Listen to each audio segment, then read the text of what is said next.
আপনারা দেখছেন জি live news. Asansol পৌর নিগমের অস্থায়ী ঠিকা শ্রমিকদের বিক্ষোভ। বৃহস্পতিবার 21শে নভেম্বর আসানসোল পৌর নিগমের অস্থায়ী ঠিকা শ্রমিকদের বিক্ষোভ পুর নিগমের সামনে।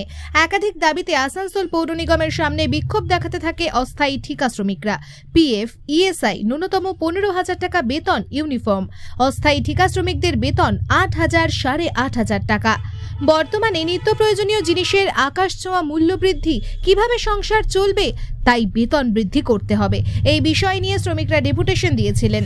যদিও মেয়র বিধান উপাধ্যায় বলেন আগামী 28 তারিখ তাদের 7-8 জনকে নিয়ে বসে আলোচনা করে যেটা করা যাবে তাদের দাবি যেগুলো রয়েছে।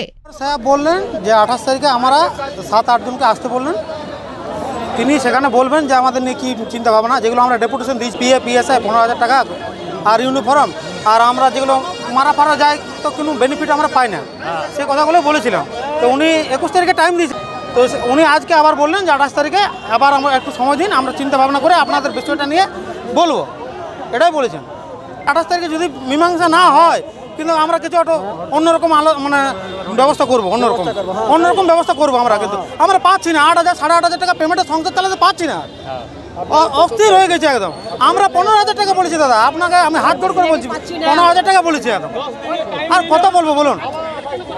21 তারিখে বলেছিলেন, আপনাকে বললাম আমরা রাস্তায় বসবো, হরতাল করবো, যা করে সেটাই করবো, ঠিক আছে? তো আমরা কোনো নেতা লোক দাদা, সব একদম বুঝতে পারছি, পেটে চলে এসছি, পেটের জন্য এসছি দাদা।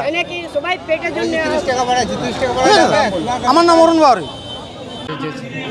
ওরা অনেক অনেক অনেক ডিমান্ড নিয়ে যেগুলো ওদের দরকার, বেতন বাড়ানো, ইএসআই যা যা সিস্টেম আছে সেই সিস্টেমগুলোর জন্য ওরা চিঠি করেছিল। আজকে ওরা দেখা করতে এসেছিল। আমরা 28 তারিখ বৃহস্পতিবার ওদেরকে 7-8 জনকে ডেকেছি আমরা, যে 7-8 জন 10 জন এসে আলোচনা করে আমরা যেটা করতে পারবো তোমাদের সঙ্গে তুলে ধরবো। রিপোর্ট জি লাইভ নিউজ।